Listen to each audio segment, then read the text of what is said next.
Have a seat. There's a booby trap, and I got some thumbtacks down there. Yeah. Ooh, no. No, I've been sitting on needles and pins for 5 years anyway. Welcome to week 116 of Misha Dianne Watch Santa Barbara. Hello. This week we're displaying the mug that we got a couple of weeks ago on our trip to Hawaii for buying enough stuff at the ABC store. This is kind of a nice one, still in the box, because we have 10,000 mugs. I'm sure every tourist comes home with an ABC mug by the end of their week in Hawaii.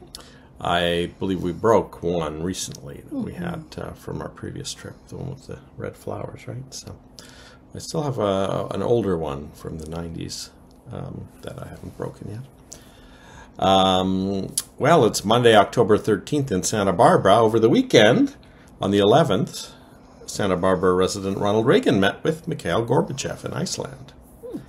And I forgot to mention last Thursday night, everyone was tuned in for the premiere of the brand new Late Show with Joan Rivers. Wonder if she'll knock Johnny Carson off the pedestal. And something called Phantom of the Opera opened in London. But back on the Western Shores, episode 562 of Santa Barbara aired. And Keith Timmons is drinking a glass of milk, but he's pouring alcohol into it from his flask. So he's clearly just enjoying the taste of the milk for its own purposes. I'm wondering actually if the thickness of the milk actually hides the scent of the alcohol. I don't think he was worried about anyone noticing that. Eden, this is a shocking turn of events, runs in and tells them, "Oh, I heard Cruz and Victoria are going to cook up some fake story to tell you just so that you'll let them alone." I guess she's suddenly very worried that Cruz will be implicated. Keith says, "I love this confession, but it's not the one I'm looking for." He's not buying that at all, which is probably for the best, because hasn't this dragged out long enough?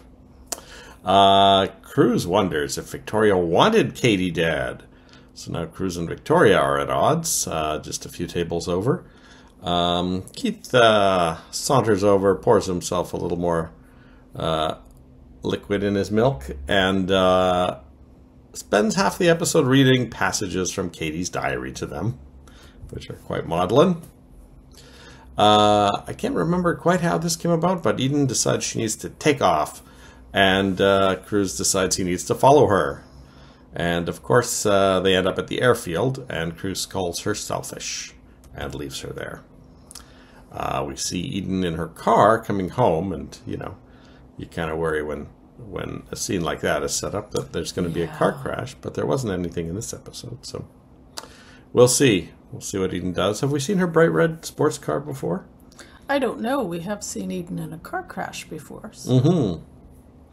Well, Victoria, left all alone with Keith, takes the opportunity to tell Keith a fake story. She says that Cruz bought her some green earrings as an engagement gift, and Katie met her at the State Street Bistro, which we haven't seen for a while, and was so jealous that she yanked the earrings right off her. And she tells the tale of Katie probably going out for a swim, and says, "No, Cruz and I definitely weren't there, and she probably left the earrings on the beach. I don't know what happened to the other one." And Keith, maybe just in his drunken state, buys the whole story, says, "Oh, this is reasonable. 5 years I've been worried about what happened, and I guess this is what happened." Now, this is the era of clip-on earrings, so it's probably not quite as gory as it sounds if she went out for earrings. Yeah. And so my thought was, is there a wedding photo, perhaps something that Nick Hartley is developing, that shows Eden wearing those earrings? Because that would be the one flaw now with this fake story of Victoria's, which is interesting. The earrings really didn't previously prove anything. Yeah. And now that the story is fake, they prove everything. So I kind of remember this now. Not just the sense of it, not really the facts of it, but so now the earrings have become more important now that they're gone. But of course, I think they'll show up in a photo. How Heath will come across them, maybe there'll be a fun little twist there. Maybe somehow Alice will be involved. Cece wakes up with Sophia. I don't suppose he owes Gina $1 million as it's pre-wedding. He has an idea to use Ted to thwart Gina. He tells Ted his plan, which Ted really doesn't like, is that you need to break up with Haley so it's believable, and then once Gina doesn't think you love Haley anymore, you can say, I'm thinking of testifying against her, unless you hand over the tape. Ted painfully and reluctantly starts a fight with Haley, and every time it looks like he's about to relent, I guess he realizes, well, let's get this over with, and he escalates it, maybe thinking he can escalate the whole thing into a breakup in one evening. But I think he leaves without breaking up with her. But he really ramped it up, and Haley the whole time was trying to de-escalate. So I guess the one risk there is that Haley could meet someone else while they're broken up, thinking that Ted really did want to break up with her. So yeah, I sort of wondered why he didn't let Haley in on the plan, but I guess she doesn't know really what Gina's up to. I would think, if I were Ted, I would have started with telling Gina's plan to see if how Haley would react. Yeah. Because even if she ended up not being on board with the plan, then that difference would be a good reason for the breakup. So Lily, who you may recall, has just revealed to Gina that she's her daughter, slaps Gina. Gina leaves. Mason says she didn't buy it, but it was a hell of a performance. Lily slaps Mason. Later, Gina confronts Mason, telling him this is the cruelest scheme he could have come up with, knowing how long she's wanted to have children of her own. Gina goes over to Haley to say there's something screwy about Lily and tells her that Lily is now claiming to be her daughter. Sophia asks Gina how it could be satisfying to coerce a man who loathes her into marriage. And Gina points out that very recently Cece loathed Sophia. It's true. Sophia says, if you had a daughter, you'd understand. Which leads Gina to head back to Lily's place and tells Lily that she's called the state authorities on Lily and says, I didn't really know what name to give them because I don't even know your real name. And Lily says, well, there wasn't one on the sales receipt, just my birth date, January 12th, 1967, which horrifies Gina when she says, how could you know that on that date I gave birth to a baby girl? Now, this entire episode, Gina swore up and down to Lily and Mason that she'd never had any children.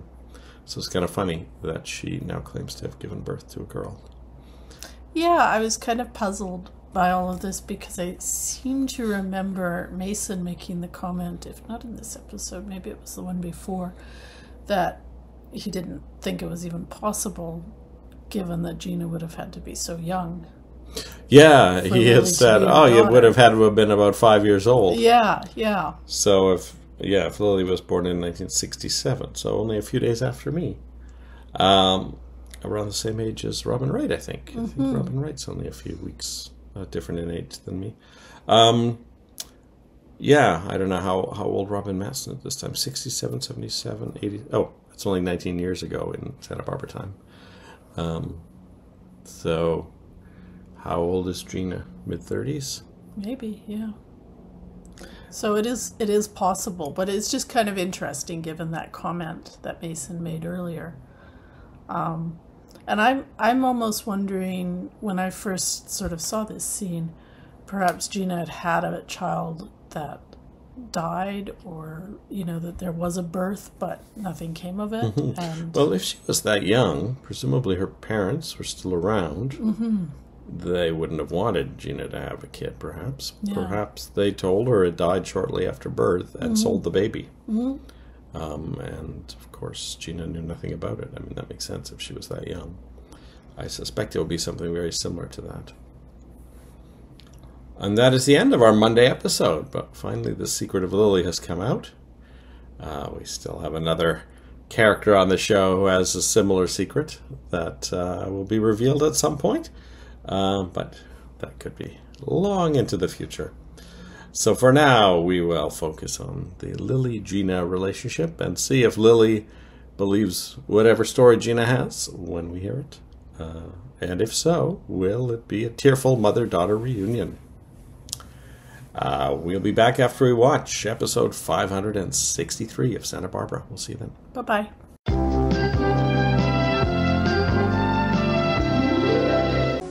There comes a time when it's rude to remember a woman's birthday. Luckily, you haven't reached that point. Sorry this is a bit late, but it was on time. But if it was on time, you'd never believe it was from me. I love you and I miss you, Augusta. Welcome back. Hello. We finished episode 563 of Santa Barbara, which originally aired Tuesday, October 14th, 1986. Gina tells Lily that when she was 13 years old, she gave birth to a baby girl in her bedroom, and her parents took her to the hospital, and the baby died at the hospital. She tells Lily that she had crocheted a sweater for the baby. Lily opens a box and pulls out a monogrammed baby sweater. That is similar to what I had guessed. And what I had guessed. Charlie Scardelli, captain of the football team, is Lily's father.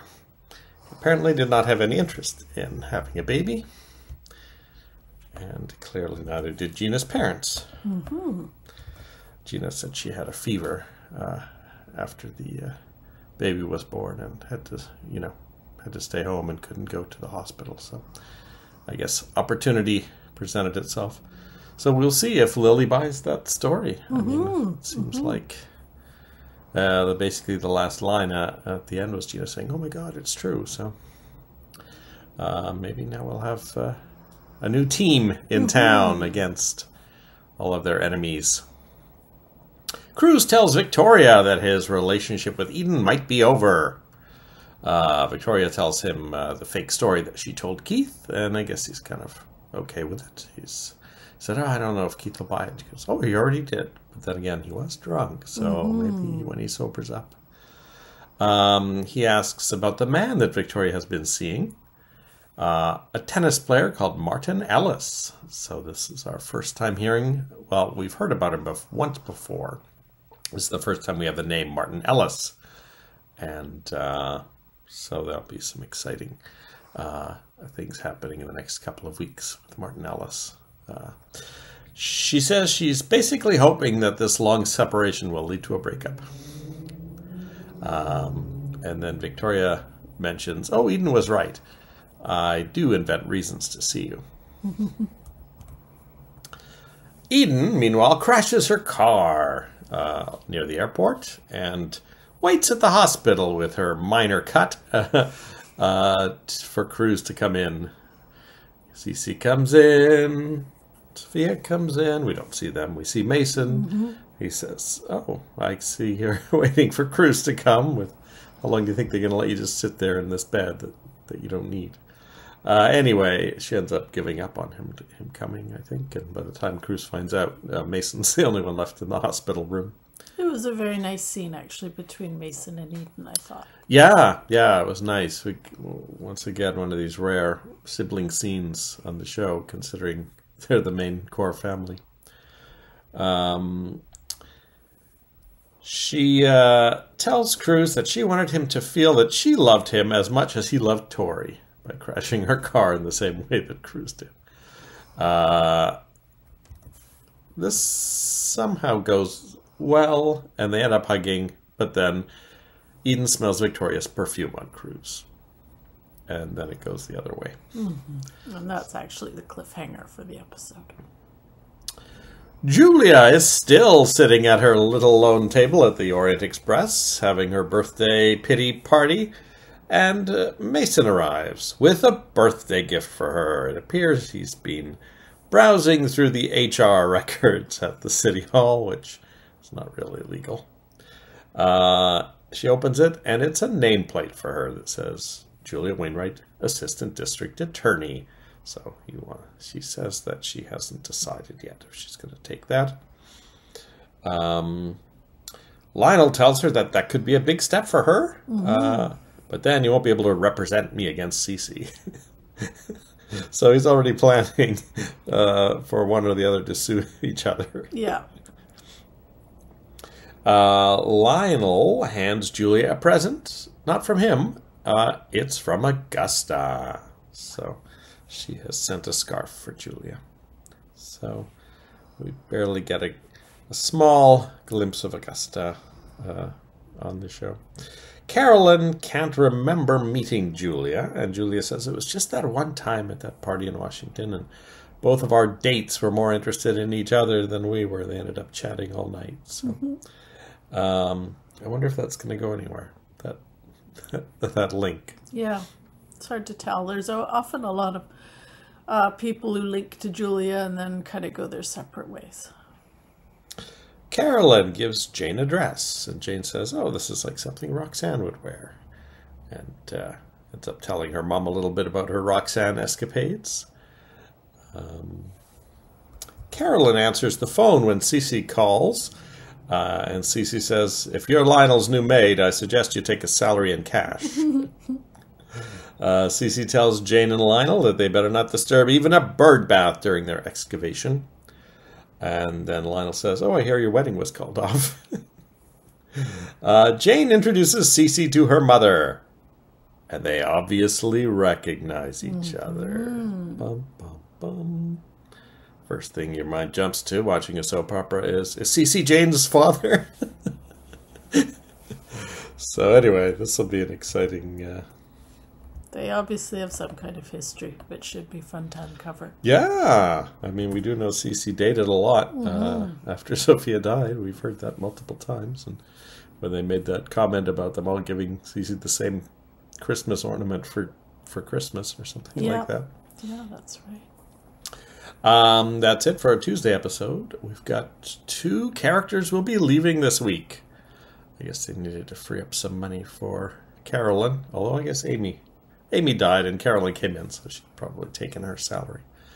But, yeah, we'll see who that is. You don't want to hazard a guess? No. You don't want to guess. We'll be back after we watch episode 564. We'll see you then. Bye-bye. I'll tell him you called. I'd appreciate it. And if you're Lionel's new maid, you'd better demand your salary in cash and in advance.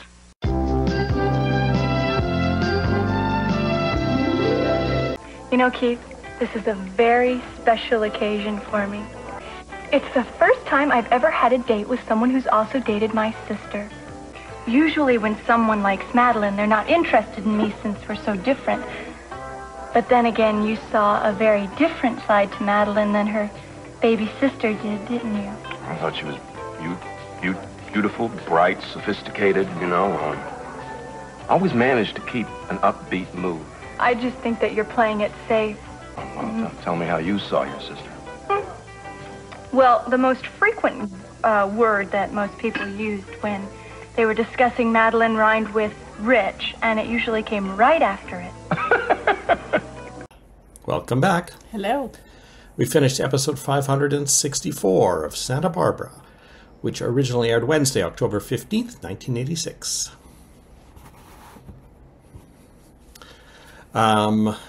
There was some news today or yesterday in the soap opera world. Missy Brennan, who we know as Jade Perkins, will be reappearing on Days of Our Lives this December as Jennifer. Everyone is presuming that will be for Doug's funeral. Okay, back in Santa Barbara. It's October 15th, 1986, Wednesday. Cruz tells Eden he didn't sleep with Victoria. Eden says she wishes Victoria's boyfriend would drag her back to Hollywood where she belongs.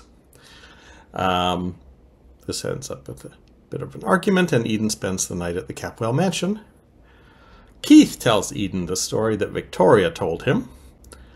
And yeah, I almost thought that Eden was accidentally going to say something that would spill the beans, but she managed to keep her mouth shut. So, and then Keith apologizes to Cruz. Cruz says, well, I could have handled some things differently. So there's a bit of a truce there then, until something happens with those earrings. I suspect this won't be lasting very long, actually. Eden asks Victoria if she's now going to go back to all her boyfriends. And I think at this point she finds out that Victoria's boyfriend's name is Martin Ellis and that he is a tennis player. Victoria tells Eden, you can't steal someone away unless they want to be stolen. And then after the commercial break, she apologizes and says, oh, I guess I was angry. We both said things we didn't mean. And then Eden says, oh, I meant everything. I do feel like we might meet this boyfriend at some point, though. I have a feeling, because Eden finds out that Victoria's boyfriend, Martin Ellis, is playing tennis in Monaco and books a first-class ticket to Monaco. Mm-hmm. This reminds me of that time Gina went to Paris to run into Santana. Yes. So, yeah, we may be meeting Martin Ellis tomorrow, but I don't... Wasn't it Santana who went to Paris to meet with Gina? Oh, okay. That's right, because she was the bad guy at that time. That's right. And they reversed it. Mason tells Pearl and Courtney that Kelly might be coming back soon. Courtney's a bit antsy when she hears that. And Mason has a gift from Kelly for Pearl, and it is a drawing that she made of him. Mm-hmm. Courtney tries to kiss Pearl, but he pushes her away and said, oh, I thought we had this all sorted out. Courtney meets Keith at the Orient Express, and we see that she has photos of him with Madeline. So we see actual new photos of Terry Davis and Justin Dees in these photos. So Terry Davis did not actually appear in this episode, but she did shoot these new photos for in the character of Madeline. Mm-hmm. Keith says Courtney says, this is the first time I've had a date with someone who also dated my sister. Usually when someone's interested in Madeline, they're not interested in me. Keith says, she always managed to keep an upbeat mood.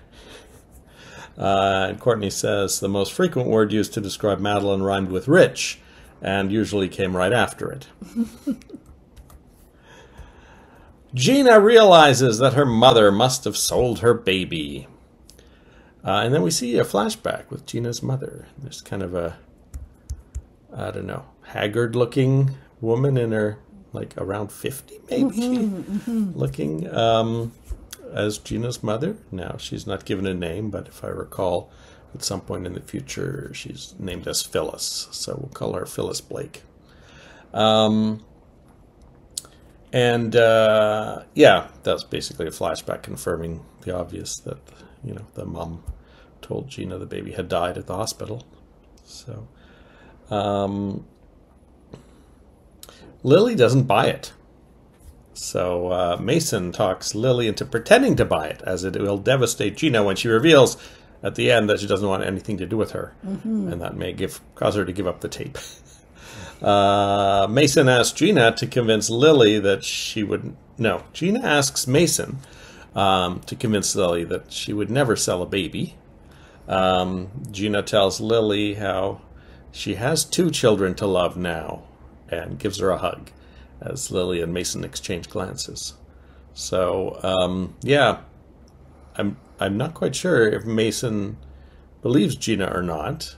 I mean, she was 13. I think it would be easy to believe that the mother did the whole thing, right? So yeah.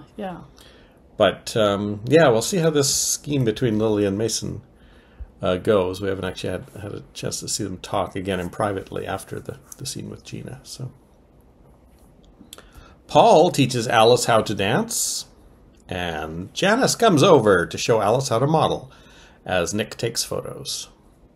Alice sees Pearl's picture and says that person who did it must have liked you very much. And she tells him there's too much to learn living outside the hospital. And then Alice asks him how you know if someone loves you. And Pearl says, it always seems like there's always someone around that you ought to love, but you don't, and someone that you shouldn't love that you do. I think that sums things up for Pearl. I think And so. probably several other characters on the show. So that was a, kind of a nice, easygoing Wednesday, but some things moved forward. And nice to see Janice again, 2 days in a row. Yes. And we will see what happens next after we watch episode 565 of Santa Barbara. We'll see you then. Bye-bye. Well, it always feels like there's somebody around who you ought to love, but you don't. Somebody else that you shouldn't love, but you do.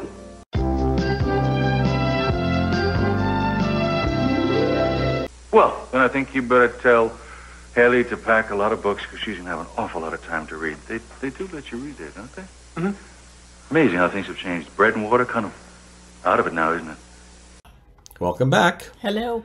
We finished episode 565 of Santa Barbara, which originally aired Thursday, October 16th, 1986. Cruz tries to track down Eden's plane. Victoria offers him a ride to the airport, and she kisses him, which prompts him to walk out and head for the airport on his own. I think that Cruz is finding Tori a little bit exasperating this episode because she keeps bursting in on him. A lot of the things she says could have probably been done in a phone call. And then tags along to the airport with him. She keeps going back and forth between I'm leaving town and I still want you back. Caroline comes to visit Lionel. Lionel says, Jane's not here. And she says, oh, I'm not here to see Jane.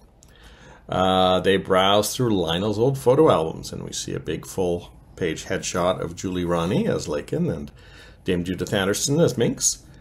One of Cece's gardeners casually mentioned that the Zebo's going to be demolished tomorrow, and Cece runs over to the Lockridge place and warns Lionel to keep his machinery away from his gazebo.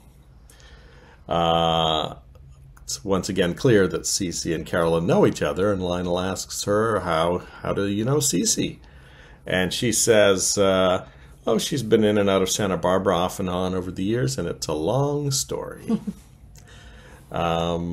At the Orient Express, over dinner, Lionel is prompting her again over the Cece story, and she's not really forthcoming. But he says, I don't really see you with someone like Cece. He was born pompous. I see you with someone zanier.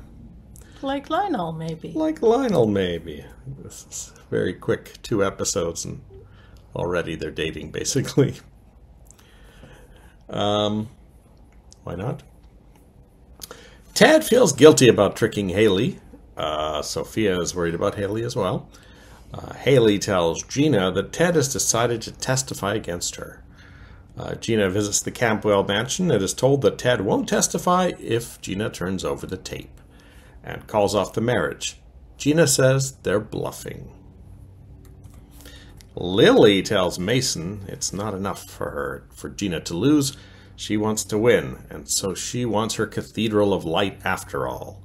She's going to have a big revival meeting, and she's going to perform a healing. She happens to know that Gina is faking her leg injury and is going to bring Gina up and heal her in front of the crowd. After Mason leaves, Brick arrives and tries to strangle Lily again. As he does every few days. Yep. Gina comes in and stops Brick. Gina asks Lily to help Haley. So Lily visits Haley and tells her not to make a big sacrifice for her. She basically admits to being a fraud. Haley visits Brick and tells him that everything he said about Lily was true. A detective arrives unexpectedly to take Haley to a surprise court hearing. Mason has called the hearing to prove to Gina that they're not bluffing. Ted is being called to testify. Ted looks like he's about to bail on it because he sees how this will hurt Haley. But then Gina arrives, and Mason says to Gina he can have the whole thing called off if she hands over the tape. So will this bluff work? Will Gina hand over the tape and give up everything? I feel like there is a possibility that Haley may just throw herself on the court, given her conversation with Lily. And save Ted. and save They're by Ted. Gina. They're by Gina. I mean, the reason I'm thinking this is because we saw a picture of Lakin again, which makes me think Lakin might be coming back on the scene. So it might be time for Ted to switch up, or for another little love triangle to form, or something like that. Ah, interesting, from a plotting standpoint. I see. Now, I'm not sure, but did we also see a different Warren pictured in that book as well? I only saw 2 of the photos. I didn't see the Warren photo, but maybe I was typing. There was a Warren photo. Oh, we'll go back and check and talk about it in the next episode. Well, yesterday we lost a cast member, but we're not aware of it yet. Presumably they'll mention it tomorrow when we lose a second cast member. So we're going to lose 2 people this week. But don't worry, because Martin Ellis arrives. And so I'm going to have to shave off this mustache, which is not really the right color to match Mason's, even though it's about the same amount of bushiness. Oh well. I suspect you're, quite a bit older now than Mason was at that time, so that's probably part of it. That's probably why. Well, Lane Davies still looks younger than me right now. All right, that's it. Tomorrow's a Friday episode, so we'll meet Martin Ellis, who's going to be on for 11 days, leading up to our Halloween spectacular.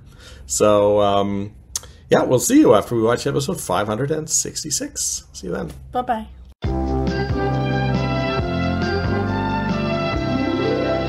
Aren't you afraid that if you make too much ado about getting Gina to throw down her cane and walk, that others might come to expect it of you? I learned the tricks of the trade, Mason, from the parents that Gina sold me to. Besides, you're expecting miracles of me. You think I can flim-flam Gina out of her main ambitions in life?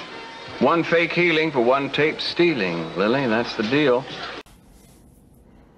Welcome back. Hello. We have watched episode 566 of Santa Barbara, which originally aired Friday, October 17th, 1986. We saw an episode of Canon the other day with Marge Doucet and Charles Bateman. I don't think they had a scene together, did they? I don't think so. No. In Monte Carlo, Eden meets Martin Ellis, who is played by none other than John Wesley Shipp, better known to the world as The Flash. She tells him that Victoria is rekindling her romance with Cruz. She tries to convince Martin to fly to Santa Barbara in the middle of his tennis tour. Then Cruz surprises Eden with a visit, and he has booked them a stay at a European castle that he spotted in an in-flight magazine. And just as they are talking about heading off to that castle, there's a knock on Eden's hotel room door, and we see Martin Ellis on the outside of the door. So I assume that means Cruz will find out what semi-lies that Eden has been telling him. It's interesting because back in Santa Barbara, whenever we heard a knock on the door, it was Tori. And, of course, here in France, it's her boyfriend. Now, he is in the middle of a tennis tour, so you really can't just drop everything and come to Santa Barbara. But, I don't know. I would think this, maybe Cruz will tell him not to worry about it, or maybe that'll do the opposite and make him worry. As you'll recall, we were in a courtroom where Ted was about to testify, and Gina is being asked to turn over the tape in exchange for Ted not to testify, and Gina runs out of the courtroom. Cece tries to talk her into returning for the sake of Haley, but Gina says she just can't give up her chance to get everything back. So we see that Haley is not going to be too happy with Gina. Mason reveals to everyone in the courtroom that the judge and the entire hearing are a fake, that he was just trying to bluff Gina. Of course, he tells Brick that you weren't supposed to be here, because Haley had pulled Brick in thinking it was a real thing. So Brick really freaks out at the Capwells, and he starts throwing money around. I didn't quite catch what that was about. But Yeah, so Brick's pretty unhappy with the whole Capwell family, I think. Sophia was not very happy with it either. No. Mason tries to get Ted an extra day out of prison, but the real judge denies the request, so Ted's going back in. Cece says that Kelly has been gone for 6 months. I'm not sure if that's quite right in real time, is it? Doesn't seem that I've lost track. But Sophia says that doesn't justify putting Ted and Haley through hell. Pearl arrives, wanting to talk to Kelly. Of course, Cece hates him for selling the Lockridge house to Lionel, but when Cece's out of the room, Sophia dials the number and calls Kelly in Germany. But before Pearl can talk to her for very long, Cece returns and slams the phone down and says, "If Kelly is traced, we'll know who to blame." I think Sophia, because, you know, didn't they all know that their numbers were already being traced by the police? And we all know from the surveillance in the Capwell Hotel presidential suite that sometimes those surveillance orders aren't canceled when the new DA comes in. So they really shouldn't be phoning Kelly at all from any of their phones. No. Mason asks Lily, if you fake heal Gina, won't people expect more healings from you? I forget who said this, but one fake healing for one tape stealing. That's the deal. Mason says that they need to put some distance between them if Lily is going to get into Gina's good graces. So Lily pretends to argue with Mason and throws water on him. Then later, Gina comes up to him and says, "Lily, throwing that glass of water in your face was the best thing. Who's next? Brick? He was expecting justice. Instead, he got the shaft from his whole family." I don't know if Gina and Brick could become unlikely allies from that this. would be quite interesting. Brick seems to be unhappy with everyone right now. Gina reiterates that she is going to marry Cece, and suddenly Mason gets an idea and runs out. At the Orient Express, Gina shows Cece the ceramic bride and groom she has had made for their cake, and he slaps them out of her hands. And they smash to the floor. Gina says, "You broke your own head." Nothing a little glue can't fix. Gina and Cece back together again. Gina did actually break her tooth at some point during this. And I'm not sure if that's a plot point or why that was inserted. But I do not think it was the reason for Mason running out of the room, because we'll see in a minute what the real thing was. Haley is, of course, upset with Ted for not filling her in advance that this was all going to be fake. Haley tells Gina that everything was fake, so now Gina knows. Brick tries to get Haley just to confess. Mason surprises Haley and Ted with a justice of the peace. He says Ted can't be forced to testify if you and Haley get married. So that was actually what what caused Mason to run out. When Gina says, "I'm marrying Cece," he realized Ted and Haley could get married. So this is kind of an awkward thing, because they're not really, Haley's not really in the best of moods right now. Wouldn't be much of a honeymoon, I think, because I think Haley's quite angry. But what do you think? Will Haley just agree to go through with it? I don't know. I'm really expecting Lakin's going to come back on the scene soonish.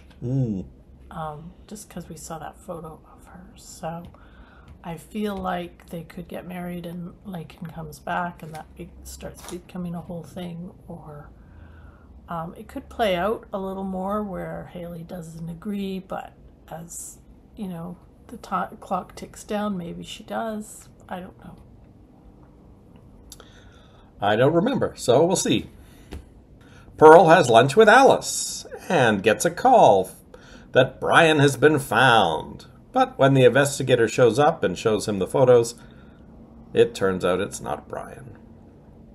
Pearl asks Nick to walk Alice home. So that's interesting. they're going to walk home from the Orient Express to the Lockridge house.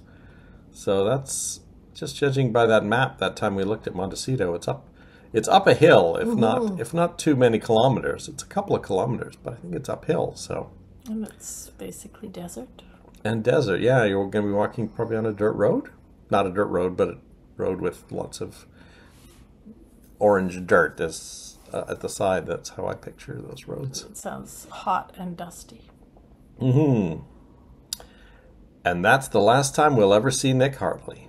Interesting. He has left the show with this episode without even saying goodbye. Now, I hadn't remembered it that way. I thought I remembered him saying goodbye to everyone. But I guess maybe in the next episode, Pearl or someone will mention Nick's left town. And the other person who left town this week, who do you think it was? I have no idea. It was Janice. Oh, we'll again. never see her again. And what always made me angry was they left 2 episodes apart. Why didn't Nick and Janice leave town together? Like, could the writers not have just added a line or 2? And then we could, like, imagine they lived happily ever after. I don't know. Well, this is the role of fan fiction. Mm-hmm. I'm sure there's some Nick and Janice fan fiction out there. So that is who left the show this week. So I guess Janice wasn't really in the main cast, so she wasn't on the payroll. But Nick, I guess, was taking up money that's could be used by someone else who might be returning. Maybe you're right. Maybe Lakin will be brought in to take up Nick's pay, because I think Caroline is being paid out of the Amy money. Now, I'm assuming that with Nick gone and Janice gone, that maybe this wraps up a little bit Alice's modeling storyline if they're now bringing Brian in. Yeah, that's actually a good point. That's probably, maybe it's Brian that's taking over Nick's payroll. That's a good point. Yeah, without them, the modeling storyline is kind of going to be a bit odd. And we had a full cast credits. We had Rosa still in the credits, Sophia Capwell Armonti, spelled without a slash, and Martin Ellis, played by John Wesley Shipp, is now in the credits. Nice. So, maybe that's where Nick's money is going for a while before Brian finally shows up. And I'm imagining if Brian shows up, we might see more of Paul if we want more of a sort of triangle there as well around Alice. Yeah, that's what I'm thinking too. All right, well, that is the end of week 116. So we will be back for 10 more consecutive episodes of Martin Ellis. And we'll see what kind of other Flash paraphernalia I can dig out of my closet for these 10 episodes. So that's it for week 116. We'll be back after we watch episode 567. We had a couple of medical issues this week, so we're posting hopefully on Friday night instead of our normal Tuesday. Maybe I'll start posting on Fridays instead. But with us going out of town for that Another World convention, we might be a bit late on not the next release, but the one after that. But maybe we'll get some interviews while we're in Terrytown. All right, we'll see you in 2 weeks. Bye-bye. Bye. Look what you've done, Cece. You broke your own head. Oh, Sophia, if I forget that murder is a crime. See you at the altar, Cece. Well, nothing a little glue can't fix. Gina and Cece back together.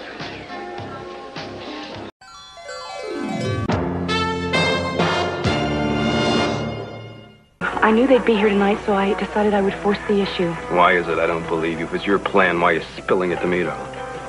Because I guess I have a guilty conscience. Keith, you've been hurt enough.